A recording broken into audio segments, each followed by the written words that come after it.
Nah, kegiatan ini kami dari Dinas Pendidikan mendukung sekali, dan kalau ini pilot projectnya berhasil, kami juga akan minta untuk menumpang.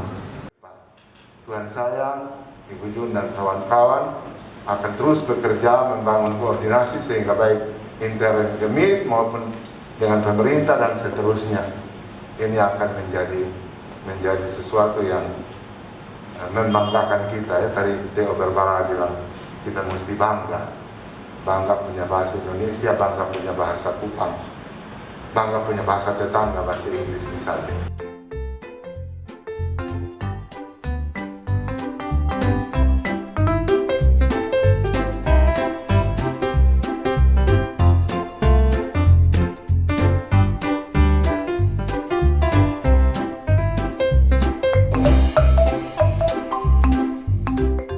Jadi kita ada ciri-ciri dalam bunyi, dalam kosakata, dalam tata bahasa, dalam struktur sosial, dalam sistem angka, dalam sistem negatif, dalam kata bukan kata depan tapi kata belakang. Banyak hal yang berbeda. Jadi kalau kita terjemahkan lurus satu buku TK atau kelas 1, kelas 2 dari bahasa Indonesia, dia pun hasil tidak akan menolong anak-anak kita untuk belajar lebih baik. Dia akan menghalangi, bukan menolong. Oke? Jadi untuk kita kejar bersama mutu pendidikan lebih tinggi di NTT, kita harus sadar bahwa bahasa-bahasa daerah kita terlalu indah, terlalu istimewa, dan terlalu luar biasa.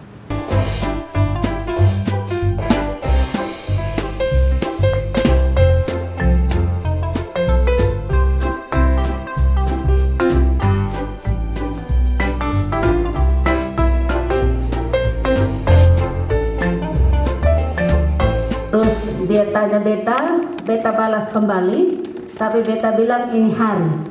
Terus dia bilang, lu salah, dengar baik-baik dulu. Beta bilang hari ini, bukan ini hari.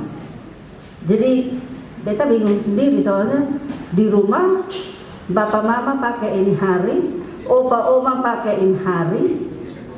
Di sekolah beda sendiri, yang dia bilang hari ini. Ini kan hukum DMMD yang baru pertama belajar di kelas 4, baru diajar oleh guru-guru.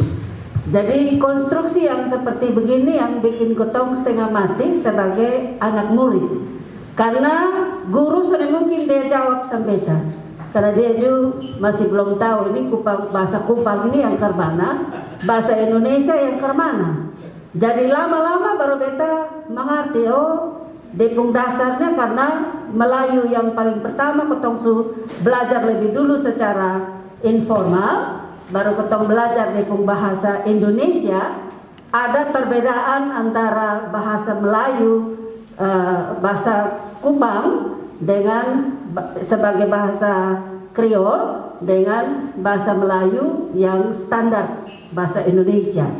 Jadi ini pembeda ini yang nanti besok lusa ketemu anak-anak sudah bisa bedakan kemana bahasa Indonesia yang baik dan kemana bahasa Kupang yang baik. Nah, ini jadi pertanyaan buat ketemu semua.